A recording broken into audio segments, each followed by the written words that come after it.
दलों के अपने अपने अस्तित्व हैं और अलग अलग समय में अलग अलग निर्णय लेते हैं। ये अनुराग ठाकुर जी बताए कि इन्हीं दलों के साथ मिलकर जो बैठक हुई है उसमें बहुत सारे दलों के साथ वो खुद भी उनका गठबंधन था और सरकार बनाई। तो ये ड्रामाबाज कुलभूषण थे वो, तब वो क्या थे? यदि वो ड्रामेबाज हैं तो वो क्या थे? वो सबसे बड़े ड्रामाबाज हैं। सबसे बड़े ड्रामेबाज तो भारतीय जनता पार्टी के लोग हैं। ये टारगेट के लिए लगातार घटनाएं घट रही है, उसका हिसाब कौन देगा? और उस राज्य के लोगों से बिना पूछे आप राज्य को तोड़ दिए, केंद्र शासित राज्य बना दिए। आपका 370 एजेंडा था, लेकिन उसके जो मौलिक अधिकार है जिसको वहाँ के अधिकारी के वहाँ की विधानसभा से तो बिना सहमति का आपने तो खत्म कर दिया। ये तो आपकी तानाशाही ना। उन्होंने कहा पहले जो मौत हुई वो 3 परिवार के कारण हुई है। एक काम करिए, छत्तीसगढ़ सरकार की वित्तीय स्थिति निकाल लीजिए, भारत सरकार की वित्तीय स्थिति निकाल लीजिए, मध्य प्रदेश के निकाल लीजिए, उत्तर प्रदेश के निकाल लीजिए, वहाँ की वित्तीय व्यवस्था और हमारी छत्तीसगढ़ की वित्तीय व्यवस्था देख लीजिए। पहला क्वार्टर है, हम लोग लोन नहीं लिए अप्रैल से जून तक के, लेकिन हमारे पड़ोसी राज्य मध्य प्रदेश में 2-2, 3-3 बार हो गई उसको लोन लेते। तो और किससे आंकेंगे आप?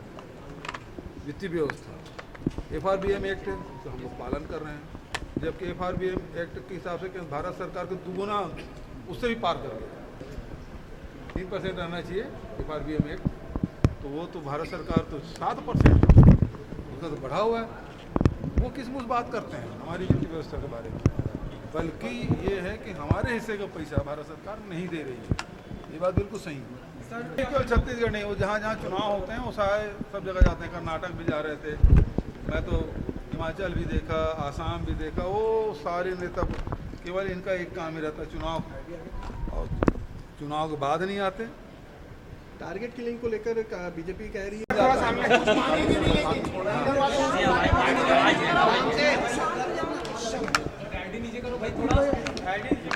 आज वित्त सेवा में जो अधिकारी हैं उनके संगठन के कार्यक्रम था और उसमें बहुत सारे अधिकारियों को सम्मानित भी किया और हमारा वित्त विभाग बहुत ही अच्छे ढंग से काम कर रहा है। और कोरोना काल में भी हमारा वित्तीय प्रबंधन बहुत बढ़िया रहा। सभी अधिकारियों ने बड़ी मेहनत की और अभी भी देश के बहुत सारे राज्यों से हमारी वित्तीय स्थिति बहुत अच्छी है और सभी योजनाओं को हम लोग सही समय में सही ढंग से लागू कर पा रहे हैं। तो ये सभी हमारे वित्त विभाग के अधिकारी कर्मचारियों के सहयोग कोई सम्मेलन था, सम्मान समारोह था, उसमें उपस्थित।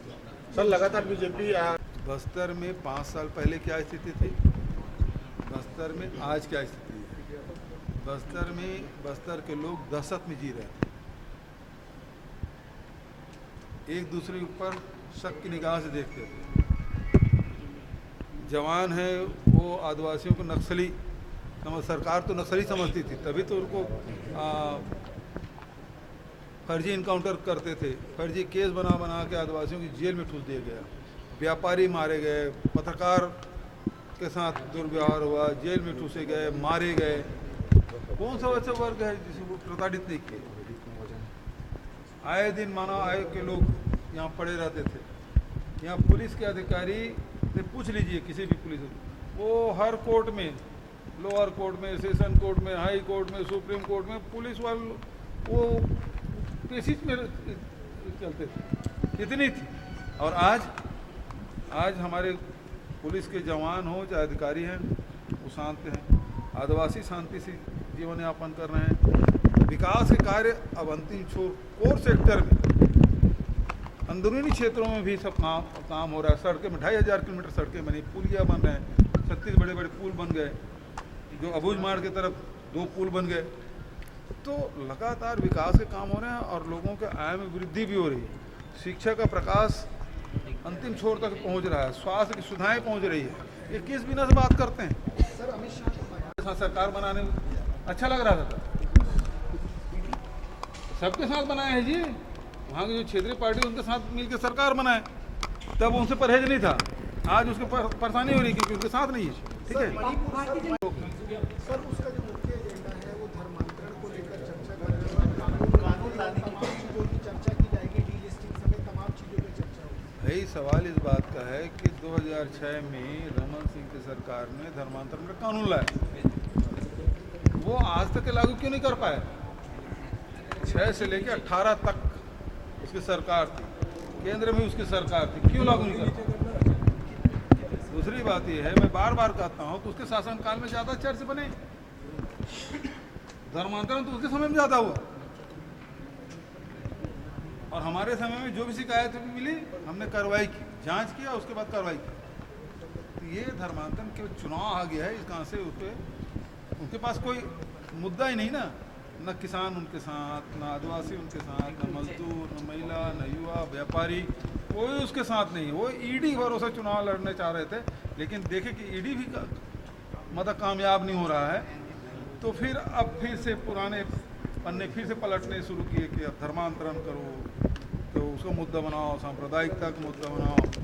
अभी जगत गुरु शंकराचार्य ने जो बयान दिया उत्तर प्रदेश में, उसके बाद बखलाहट आ गई। वही बात तो मैं भी कहता हूँ, उसका कोई जवाब। जनता पार्टी के लोग तो बड़े दाग ठोकते हैं कि हमारे यहाँ जब हमारी सरकार होती तो कहीं सांप्रदायिकता नहीं होती। आज 50 दिन से चल रहा है, 2 महीने हो रहा है और लगातार चल रहा है, लेकिन देश के प्रधानमंत्री फुर्सत नहीं कि उस समस्या के समाधान के लिए कोई बातचीत किया जाए। Thank you.